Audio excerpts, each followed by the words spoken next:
자, 오늘 우리에게 주신 말씀은 누가복음입니다. 누가복음 12장 49절에서 53절까지입니다. 제가 가지고 있는 성경은 누가복음 신약성경 117쪽 누가복음 12장 49절에서 53절, 여러분은 117쪽 부분에 있을 것입니다. 성경 가지신 분은 성경 보시고요. 혹시 성경 없으신 분은 앞에 자막을 참고하시면 되겠습니다. 누가복음 12장 49절에서 53절을 제가 봉독하겠습니다. 하나님의 말씀 들으십시오. 내가 불을 땅에 던지러 왔노니 이 불이 이미 붙었으면 내가 무엇을 원하래요? 나는 받을 세례가 있으니 그것이 이루어지기까지 나의 답답함이 어떠하겠느냐? 내가 세상에 화평을 주려고 온 줄로 아느냐? 내가 너희에게 이르노니 아니라 도리어 분쟁하게 하려 함이로라. 이후부터 한 집에 5 사람이 있어 분쟁하되 셋이 둘과 둘이 셋과 하리니 아버지가 아들과 아들이 아버지와 어머니가 딸과 딸이 어머니와 시어머니가 며느리와 며느리가 시어머니와 분쟁하리라 하시니라. 아멘. 야, 오늘 말씀이 좀 겁나죠? 분쟁한다고. 오늘 설교 제목도 화평 아닌 분쟁입니다. 굉장히 좀 부정적인 그런 제목입니다. 그 부정적인 게 오히려 여러분 설득력이 있을 것 같아서 제목을 화평 아닌 분쟁, 굉장히 도전적이고 부정적인 제목을 삼았습니다. 일단 오늘 본문 주제를 한번 볼까요? 바른 복음은 죄악된 본성을 가진 인간에게는 격렬한 충돌을 일으킬 수밖에 없다. 바른 복음은 죄악된 본성을 가진 인간에게는 격렬한 충돌을 일으킬 수밖에 없다. 바른 복음이라면. 오늘 설교는 이런 주제로 하려고 합니다. 복음을 받는 자와 받지 않는 자의 분리는 혈연 관계조차도 극복할 수 없다. 복음을 받은 자와 받지 않는 자의 분리는 혈연 관계조차도 극복할 수 없다. 이것이 오늘 설교의 주제입니다. 저는 이 삼천포 문선국민학교를 나왔어요. 문선 초등학교 아니고 문선 국민학교. 문선 국민학교 23회, 그리고 제일중학교 16회, 삼천포고등학교 24회. 제가 본토 삼천포 사람입니다. 제가 국민학교 다닐 때 가장 좀 충격적인 과학 시간에 충격적인 게 뭐였냐 하면 자석입니다. 자석. 자석놀이 학교에서 해보셨죠? 자석을 땅에 이렇게 갖다 대면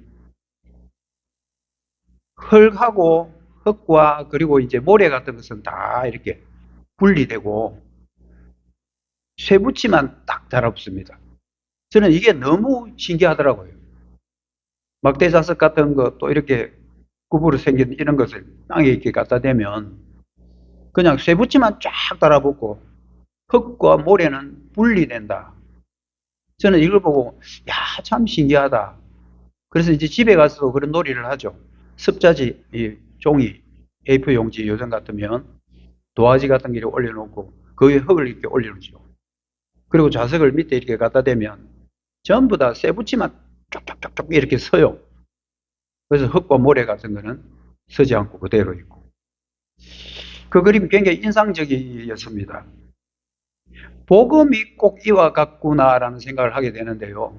그럼 자석을 탁 갖다 대면 쇠붙이가 탁 붙듯이 복음을 갖다 세상에 쫙 갖다 대면 하나님의 택한 백성들이 전부 다 거기에 쫙 달라붙는, 그러면서 세상과 분리가 되는 이런 것에서 제가 자석이 참 신기했다라는 말씀을 먼저 드리는 것입니다. 복음은 교회와 세상을 적당히 섞어버리는 믹스기 같은 역할을 하는 게 아니고요.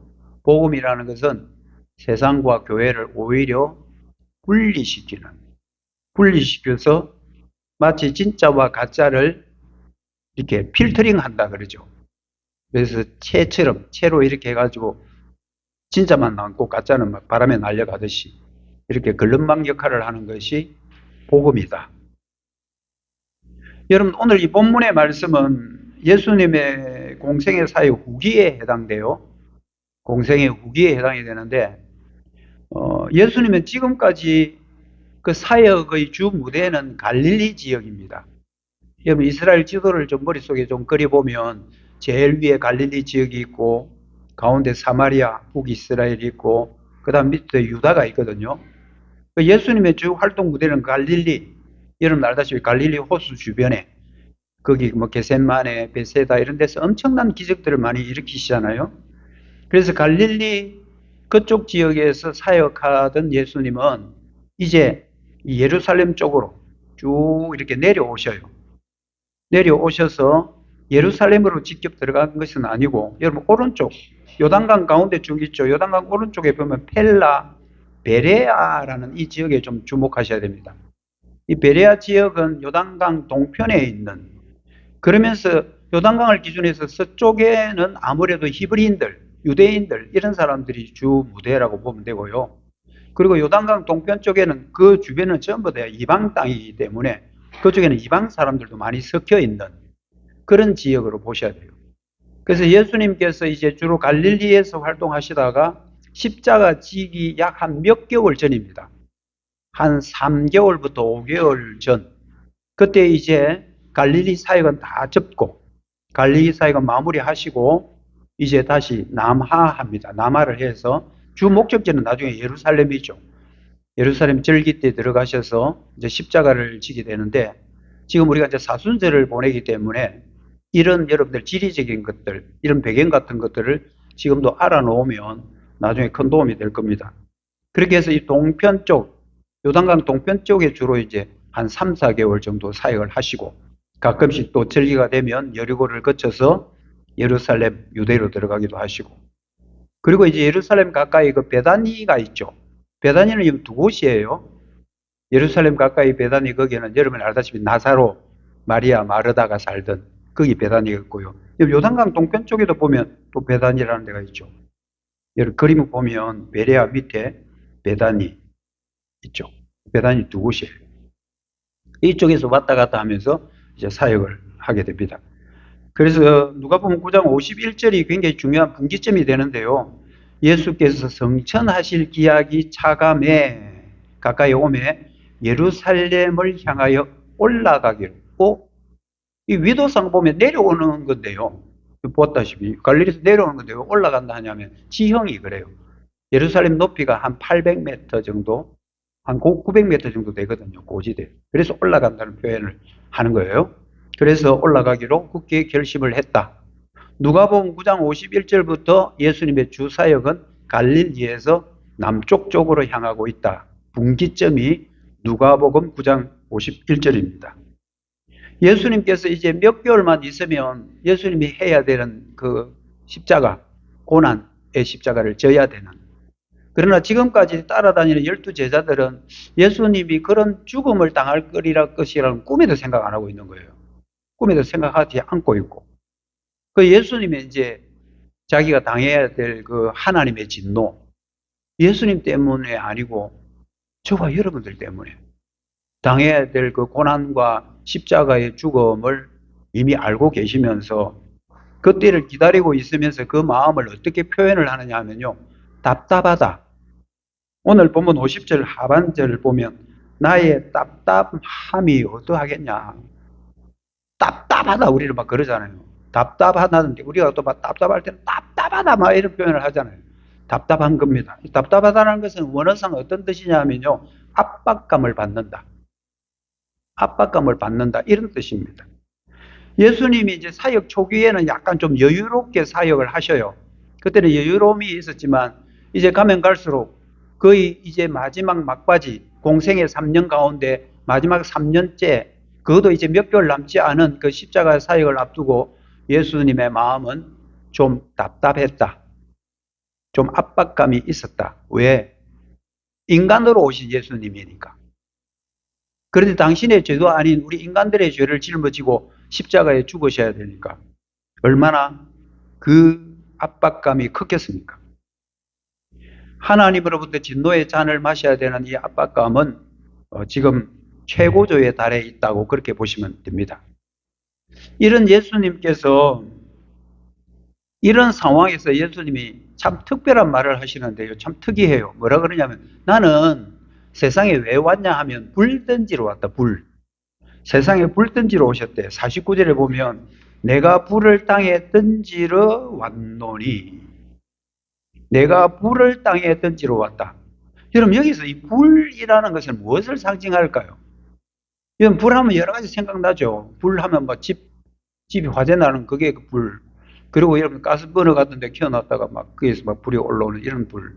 여러 가지 불을 생각을 하겠지만 문맥적으로 쭉 보면 불은 일단 심판이에요. 불은 일단 심판이고요. 또 두 번째는 이 불이라는 것은 믿는 자와 믿지 않는 자의 적대감이에요. 믿는 자와 믿지 않는 자는 보이지 않는 적대감들이 서로 있습니다. 이것을 불로 또 표현을 하고요. 세 번째는 이 적대감으로 인한 성도들이 당해야 될 고난, 이거 역시 불로 표현합니다.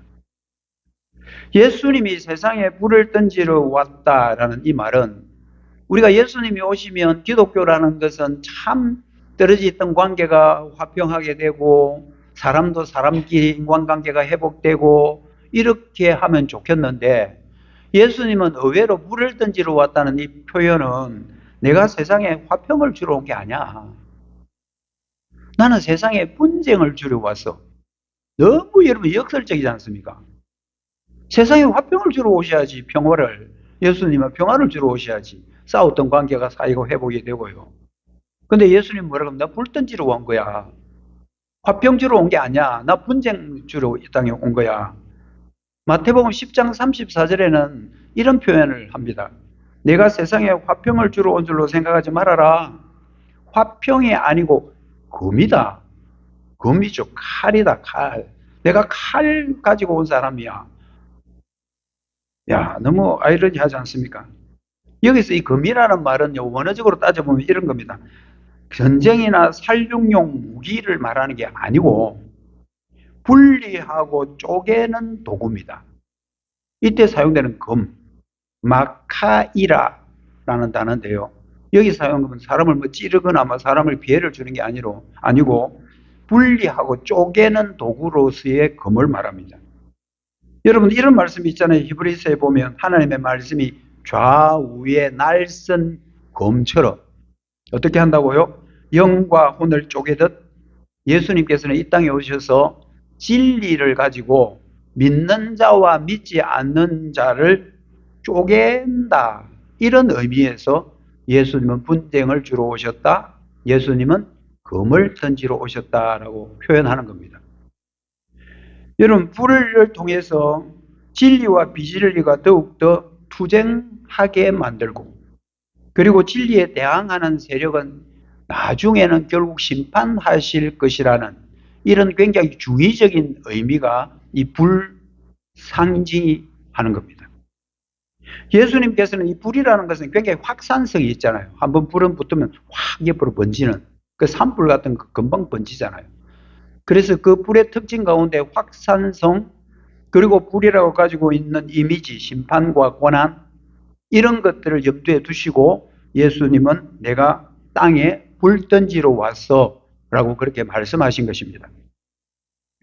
예수 그리스도가 오심으로 세상을 심판하실 것이라는 이 메시지는 사실은 여러분 예수님의 입에서 처음 나온 말씀이 아니에요.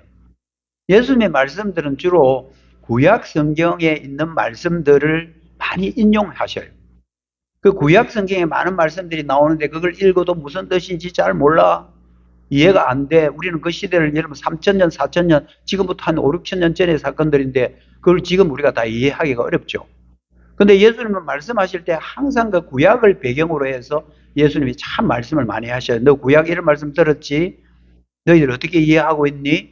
나는 이렇게 너희들에게 말할 수 있어? 이런 식으로 예수님 많은 말씀을 하셨거든요. 이것은 말라기 3장 2절에 있는 말씀을 염두에 두고 하신 말씀이에요.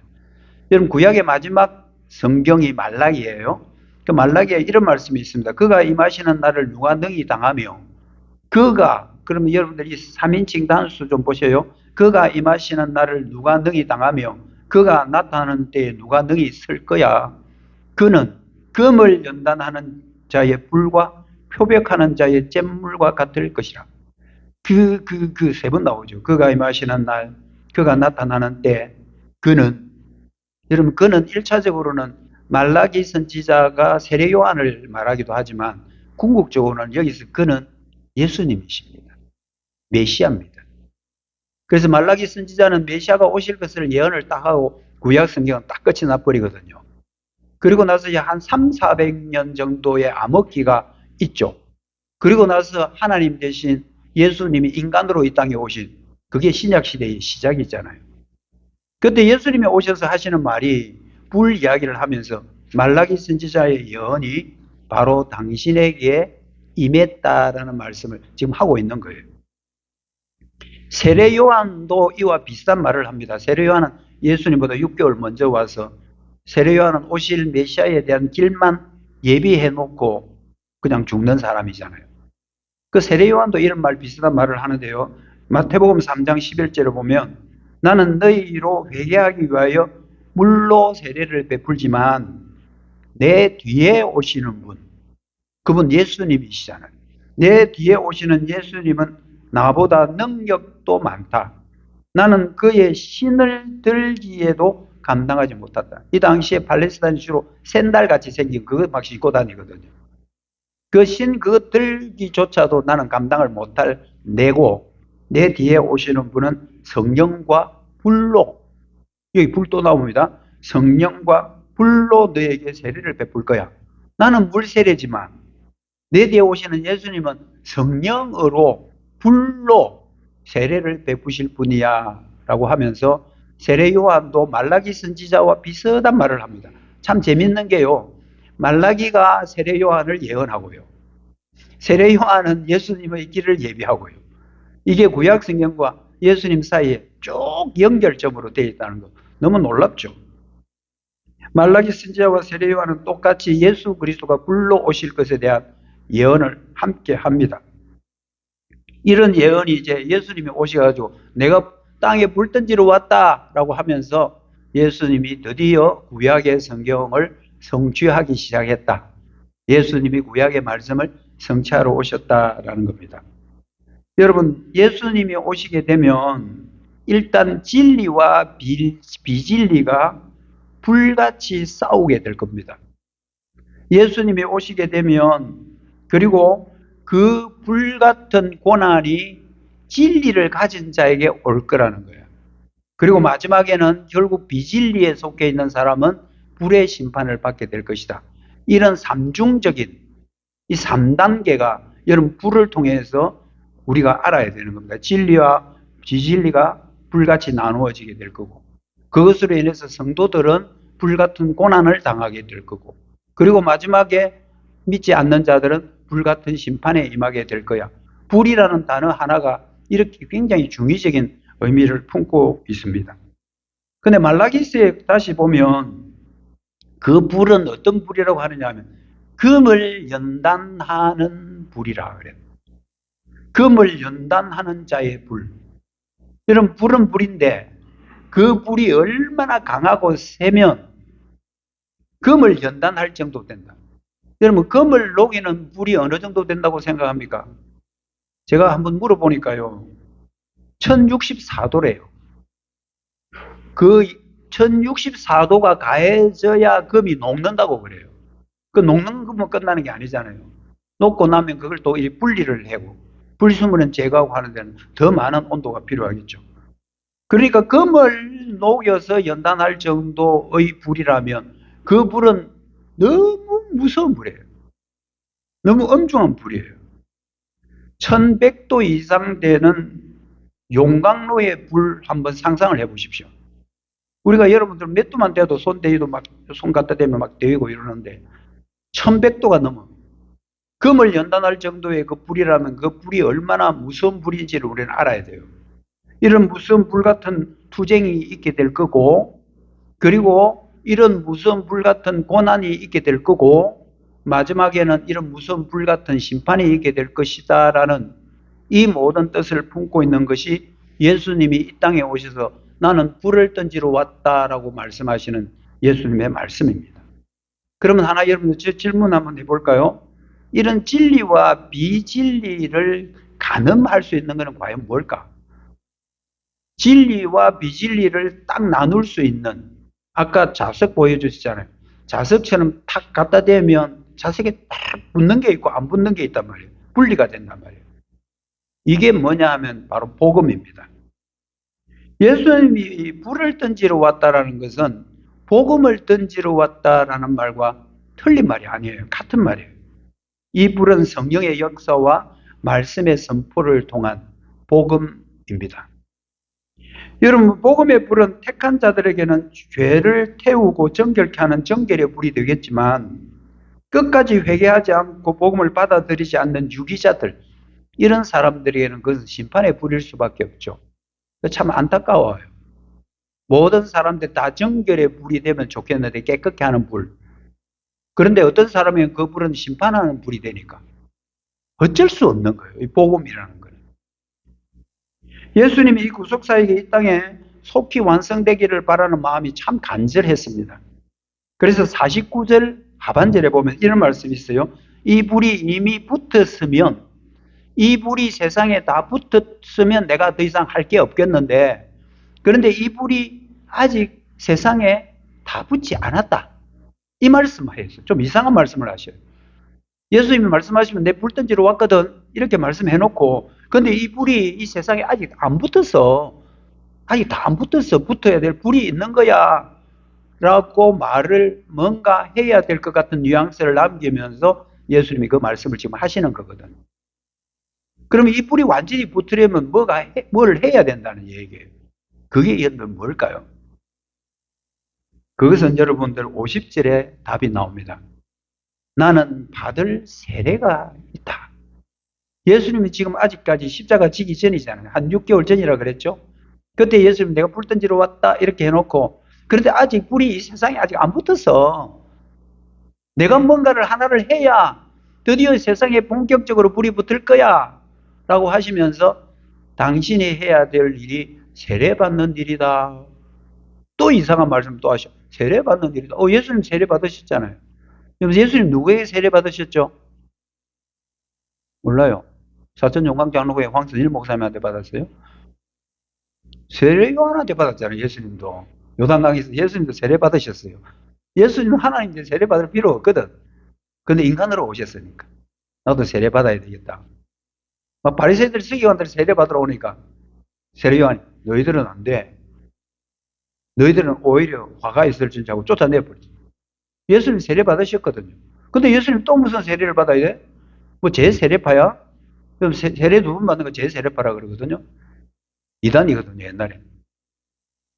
근데 여기서 또 예수님이 받을 세례가 있대. 여러분, 이 세례는 뭘로 의미할까요? 이미 세례 요한의 물 세례를 받으신 예수님이 내가 아직 받을 세례가 있어. 이 받을 세례를 받아야만 드디어 이 땅에 불이 확 하고 붙을 거야. 그 말씀 지금 하신 거잖아요. 이것은 예수님이 당신이 당해야 될 고난, 그리고 그 고난 끝에 있는 십자가의 죽음입니다. 내가 죽어야, 내가 십자가에 달려 죽어야 내가 말하는 그 불, 믿는 자에게는 그것이 정결케 하는, 새롭게 하는 불이겠지만 믿지 않는 자들은 심판의 불이 임하게 될 거야 라고 말씀하신 것입니다. 그래서 여러분, 예수님이 받아야 될 세례라는 것은요, 그냥 간단히 말하면 십자가의 죽음이에요. 여러분, 물 세례를 받으면 우리는 그냥 이렇게 뿌리는 세례를 하잖아요, 요즘은. 근데 침례교 같은 데 가면 물 안으로, 이렇게 수조 안으로 들어가요. 3번 들어갔다가 나왔다가 들어갔다가 나왔다. 예수님 당시에는 요단강에서 물에 직접 들어가서 세례를 받았거든요. 물에 잠기는 게 세례의 이미지입니다. 근데 이것은요, 그냥 단순한 물이 아니에요. 예수님이 죽음의 강에 깊이 들어가게 될 거다. 이것도 시편 42편 7절에 이미 예언되어 있는 말씀이에요. 성경은 다 이렇게 연결되어 있거든요. 예수님께서 베레아 지역, 이제 십자가를 지기 한 4, 5개월 전에 그 베레아 지역 중심으로 요단강 동편 쪽에 이렇게 사역을 하시면서 항상 예수님은 어디를 생각하고 있느냐면 예루살렘을 생각하고 있고, 예루살렘 그 골고다에서 당신이 십자가에 달려서 인간들의 모든 죄를 사하기 위하여 하나님의 진노와 고난을 받아야 될 것을 예수님이 알고 계신 거예요. 알고 있으면서 그것을 몰라주는 제자들은 일단 답답하고, 그렇지만 한편 인간으로 오신 예수님이 당해야 될 그 고난, 그 고난의 잔, 여기에 대한 답답함과 압박감은 있었던 것입니다. 예수님께서는 결국 대속적인 죽음을 맞이하기 위해서 이 땅에 오신 분이라는 거, 예수님 당신이 너무 잘 알고 있었죠. 예수님의 대속적인 죽음을 믿는 자와 믿지 않는 자가 이제 확실하게 갈릴 것입니다. 믿는 자와 믿지 않는 자 사이에 분쟁이 일어난다는 말씀입니다. 51절 다시 보면 내가 세상에 화평을 주려고 온 줄로 생각하느냐? 내가 너에게 이르노니 도리어 분쟁하게 하려 함이라. 여러분, 이 말씀도 재밌는 게 구약의 선지자의 말씀이에요. 처음에는 말라기 이야기했고 이제 누구냐? 미가라는 사람이에요. 미가. 여러분들 이 구약의 배경에서 미가 선지자가 왜 이야기를 했지? 이걸 여러분들이 1차적으로 그 배경에서 잘 이해를 하셔야 예수님이 미가 선지자의 말을 왜 지금 또다시 인용해서 그 제자들과 그 무리들에게 이 말씀을 하실까? 그게 이해가 돼요. 구약의 미가 선지자가 이 말을 합니다. 여러분, 미가서 7장 6절에 보면 아들이 아버지를 멸시하며, 이상합니다. 집안이 난리가 났습니다. 아들이 아버지를 멸시해. 딸이 어머니를 대적한대요. 며느리하고 시어머니가, 이건 뭐 우리나라에도 잘 알듯이 뭐 시자가 들어가면 뭐 시편도 안 읽는다, 뭐 시금치도 안 먹는다, 막 그러잖아요. 이거는 뭐 우리가 좀 이해가 됩니다. 며느리하고 시어머니하고 서로 대적하는 거. 근데 아버지와 아들과 싸우고, 엄마하고 딸하고 싸우고, 사람의 원수가 곧 자기 집안 사람이라? 여러분, 이 말씀 이해돼요? 성경에 이런 말씀이 있다니까요. 기독교는 다 좋은 거고, 막 화평하고 막 이래야 되는데, 사람의 원수가 집안 사람이래. 와, 참. 왜 미가 선지자가 이 이야기를 했을까? 여러분, 이 말씀 잘 들으셔야 됩니다. 미가 선지자가 활동했던 때가요, 주전 735년에서 700년 사이에요. 여러분, 이 기간 잘 기억해야 돼요. 북이스라엘이 몇 년도 망하는가를 생각하셔야 돼요. 735년에서 700년 사이입니다. 이때 미가 선지자가 활동했던 때고요. 이때 북이스라엘은 이미 망해요. 주전 722년에 아수르라는 나라에 망해요. 그럼 지금 남유다만 남아있거든요. 남유다가 남아있는 이때 미가 선지자와 또 활동했던 선지자가 이사야 선지자, 이런 사람들이에요. 이런 사람들은 이제 뭐라 그래요? 야, 너를 잘 봐라. 너 같은 민족인 북이스라엘은 아수르라는 나라에 망했어. 이제 그 칼날이 어디로 갈 것 같아? 이제 곧 남유다 너희들에게 갈 거야. 너희들 조심해. 그러면서 계속 경고를 해요. 북이스라엘 망한 거 이야기 갖고 남유다 너희들 조심해. 그때 사네립이라는 이 아수르의 왕은요, 예루살렘을 제외하고는 요새화된, 성읍이 요새화된 성읍도 있고 요새 안 된 성읍도 있어요. 여러분들 우리 한국에도 보면 성이 있는 도시가 있고 성이 없는 도시 있잖아요. 성이 있는 도시 이런 데는 전쟁을 하려고 준비한 성이에요. 그런데 그렇지 않은 성읍도 많거든요. 그런데 이스라엘도 그랬단 말이에요. 요새화된 성읍이 있고 요새 안 된 데가 있는데 그 적군들이 들어오면 제일 먼저 무엇을 타겟으로 공격하겠습니까? 요새화된 성읍을 공격을 하는데, 요새화된 성읍 중에 남아있는 것은 예루살렘만 남아있고 그 외의 성읍들은 거의 아수르 외에서 지배된 상태, 대위기의 상황이에요. 여러분, 전쟁 나면 여러분 앞으로 저와 여러분 어떨 것 같습니까? 여러분, 지금도 우리 세계에는 전쟁이 막 일어나고, 우리 김용규 장로님 기도할 때 온갖 처치의 지진, 전쟁 이런 게 지금도 일어나고 있거든요. 이러한 전쟁이 일어나고 있잖아요. 물론 위에 사람들이 뭐 그것 때문에 싸우는지 모르겠지만 기름값 올랐더라고요.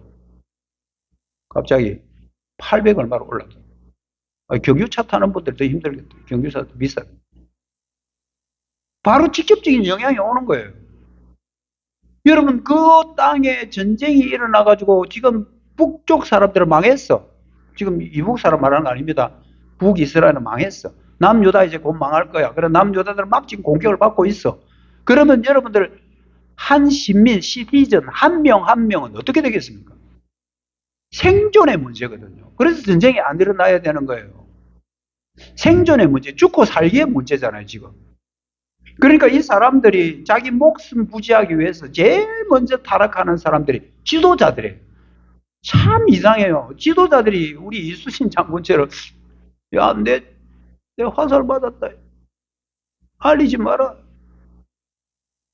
근데 지도자들이 제일 먼저 자기 거 챙기고 도망가요.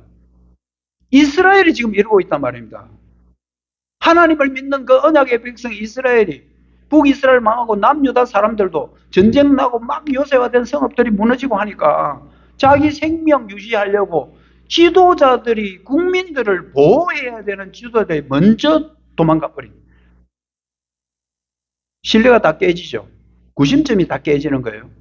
그렇게 되면 옆에 사람도 못 믿게 되는 거예요. 여러분 전쟁 나면 그렇게 된다는 말이에요.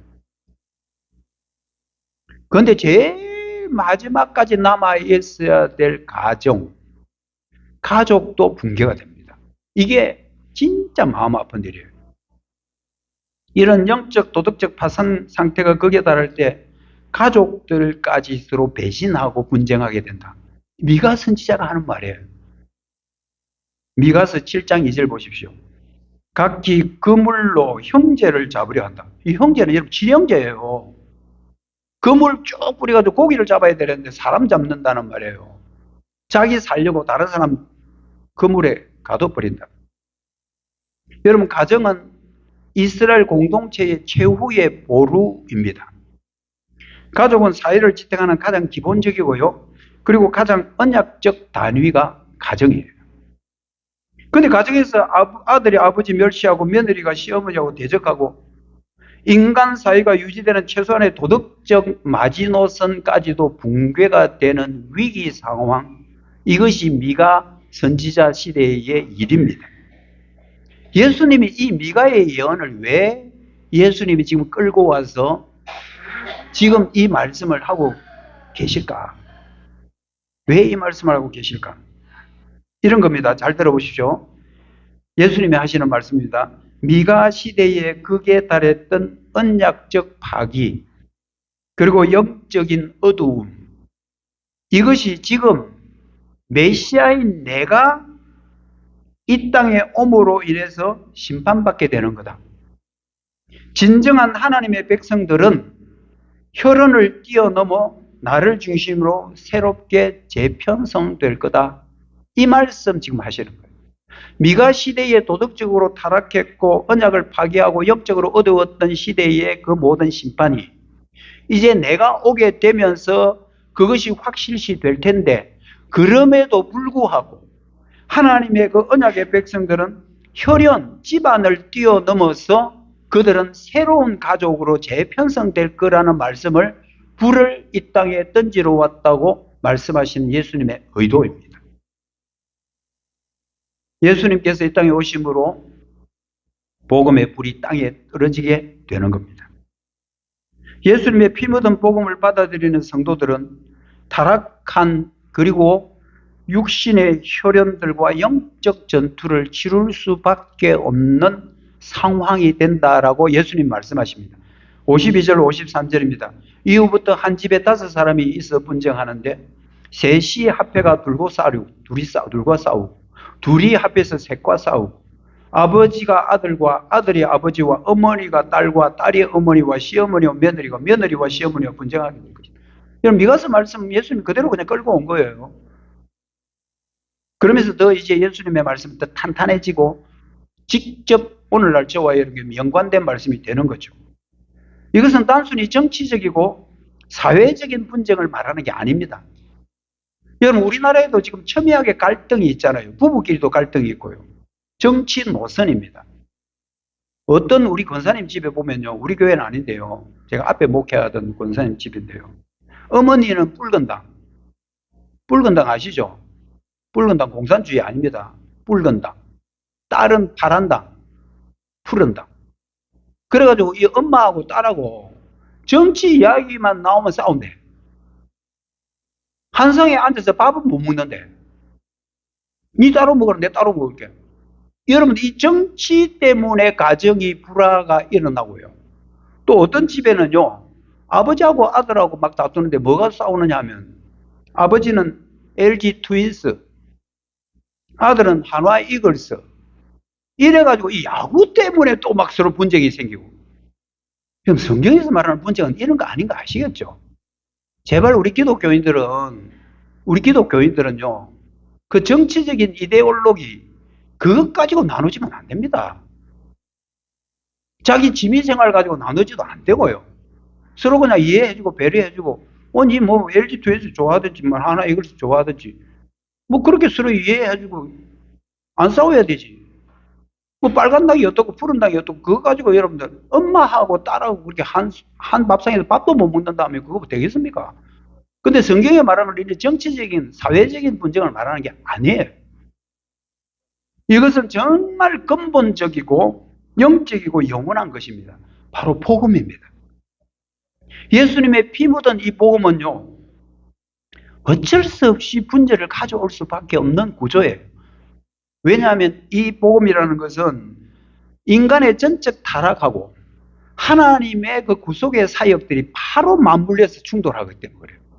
인간은 본래 전적으로 다 타락한 사람이다. 그런데 하나님은, 또 하나님의 자기 백성들은 자석 땡기듯이 복음으로 그 자녀들을 땡기니까 서로 충돌할 수밖에 없는 현실적인 구조입니다. 여러분, 우리 칼빈이라는 사람이 마태복음 10장 34절 화평을 주러 온 것이 아니고 금을 주러 왔다는 이 말을 어떻게 해석하는지 여러분들 한번 보십시오. 복음은, 잘 들어보십시오. 칼빈이라는 사람이 마태복음 10장 34절에 금 주러 왔다는 걸 어떻게 해석하는지. 복음은 평화의 띠로 우리를 하나님과 결합시키기 위해서 주어진 것이 맞다. 복음은 평화의 띠로 우리를 하나님과 결합시켜 주는 겁니다. 하나님이 거룩하신 분, 우리는 죄인. 그런데 복음이 우리를 의인되게 하셔서 하나님과 인간을 이렇게 과합하게, 화평케 하기 위해서 온 것이 복음이 맞다.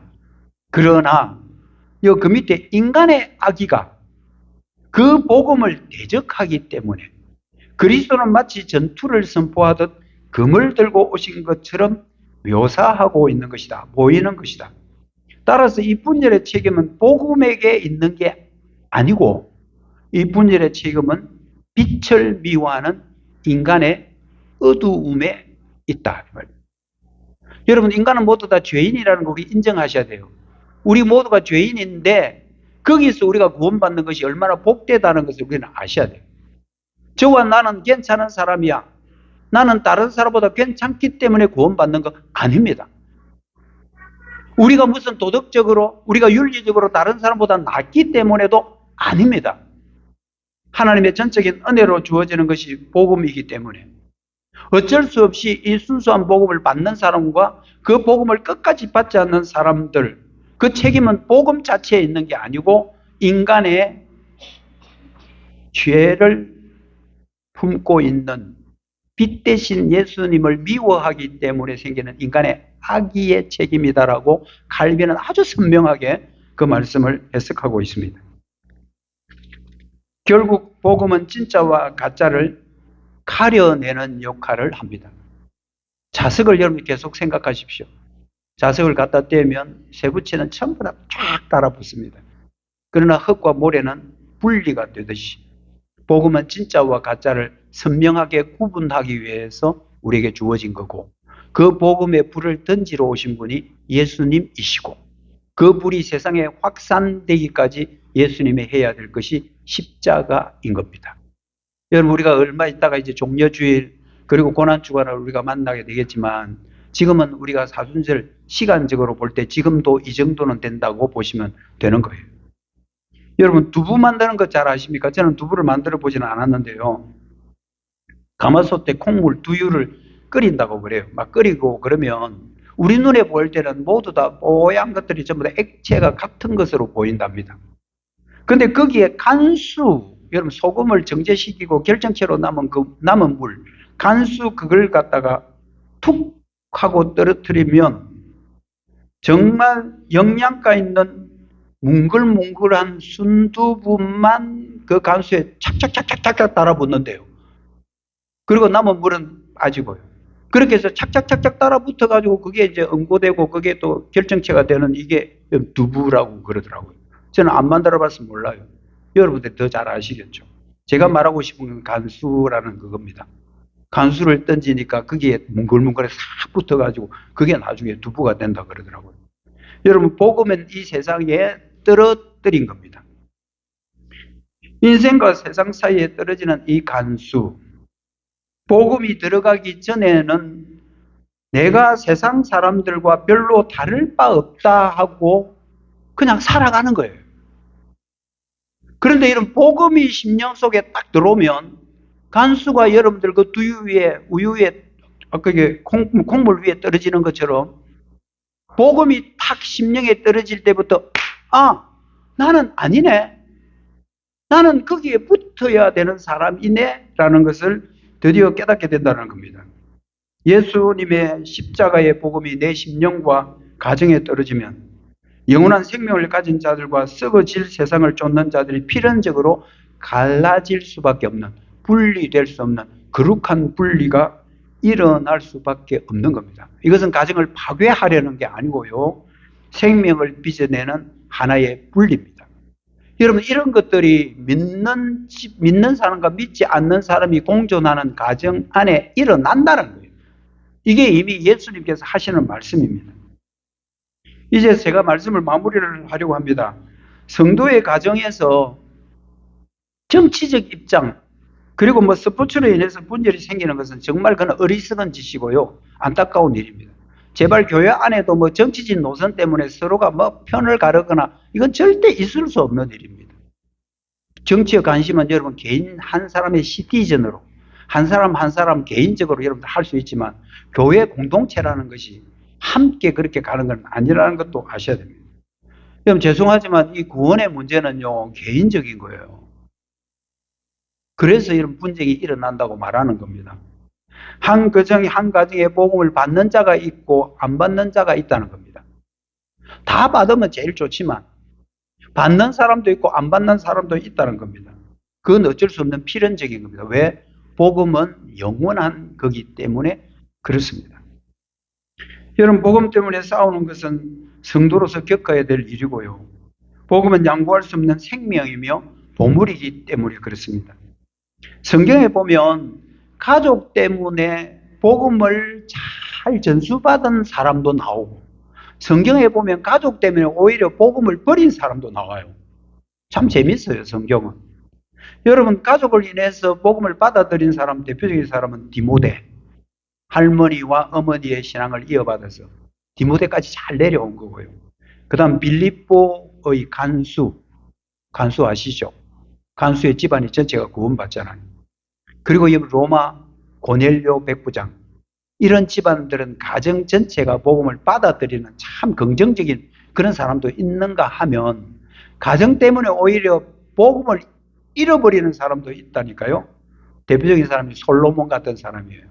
부인들 잘못 만나가지고 가지고 있던 신앙마저 잃어버리고, 엘리 대제사장 마찬가지죠.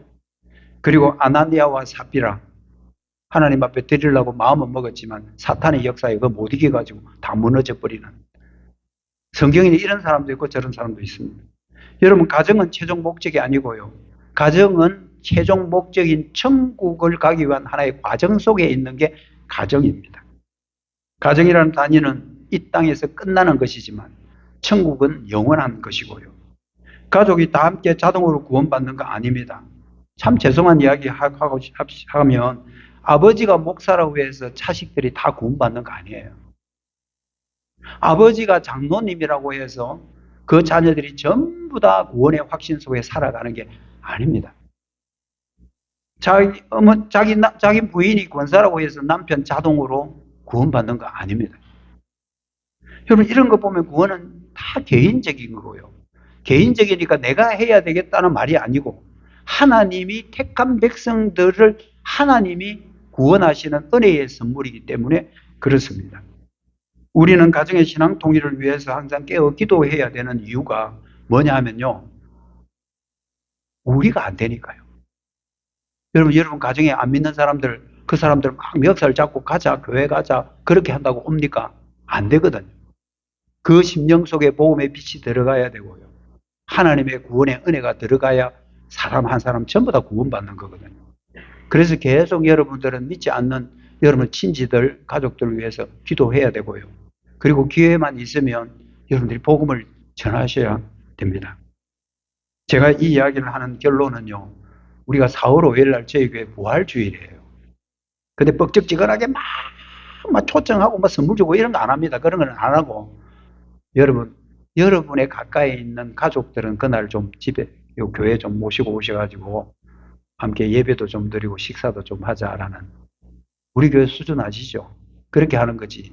막 동원을 해가지고 몇백만 왔니? 그거 아무 의미 없습니다. 그래, 막 선물 받으러 오고 그런 의미 없습니다. 저희 교회는 뭐 소정의 선물은 준비를 하겠지만 여러분들 이번에는 우리 가족들 초청을 하는 부활주일로 우리가 준비를 지금 하고 있는데 거창한 건 아닙니다. 그냥 와서 같이 식사 한 끼 하자 이 정도입니다. 그럼에도 불구하고 이것도 하나님께서 가정에 복음으로 인한 분열이 화합되는 하나의 기회가 된다면 그 얼마나 큰 은혜이겠습니까? 여러분 함께 기도하면서 준비하십시다. 부활절에 우리 믿지 않는 가족들 초청하고 친구들 초청하는 그래서 함께 예배드리는 그날이 오기를 바라고 말씀을 이제 마무리하겠는데요. 예수님은 이 땅에 화평을 주러 온 것이 아니라 분열을 주고 왔다는 말에 오해는 없으셔야 됩니다. 가정끼리 싸우라고 하는 게 아니고 복음 자체가 그런 거예요. 믿는 사람이 있고 믿지 않는 사람이 있다는 거예요. 그래서 우리는 다 믿게 되는 게 우리의 소망이니까 우리가 기도하면서 준비하는 그런 부활절이 되었으면 좋겠고 여러분들 오늘 잘 오셨습니다. 이 시간 제가 다 기도하겠습니다. 사랑이 많으신 하나님 감사합니다. 주님께서 이 땅에 복음을 주러 오셨고 우리의 모든 죄를 대속해서 우리가 받아야 될 죄에 대한 진노를 예수님께서 대신 십자가에 의해서 대속적인 죽음을 맞이해 주심으로 우리를 구원해 주신 줄을 믿습니다. 안타깝게도 아직까지도 구원받아야 될 자들이 우리 가정 안에 있어서 때로는 영적인 분쟁도 일어날 때가 많지만 그 영적인 분쟁도 그냥 물리적인 싸움으로 이길 것이 아니라 정말 복음으로 승리하는 우리 모든 성도들 되어서 족신앙 가지고 있는 가정들이 하나가 되는 그날이 속히 올 수 있도록 은혜를 내려 주시옵소서. 우리 교회 안에도 참 믿는 자와 믿지 않는 자가 구별이 되어서 가정에 복음의 동일이 일어나지 않는 가정들이 많은데 하나님 이번 부활주의를 통해서 또 한 번의 기회를 하나님이 주시면 구원의 은혜가 임하겠다는 그런 믿음 가지고 기도로 준비하는 우리 모두들 되게 하여 주시옵소서. 오늘도 이 자리에 앉아 있다는 것이 얼마나 복된 것인가를 깨닫는 귀한 은혜와 복이 있게 하여 주시옵소서. 예수님의 이름으로 기도드립니다. 아멘. 자, 이 시간 우리 다 함께 찬송가 부르겠습니다. 358장입니다. 358장입니다.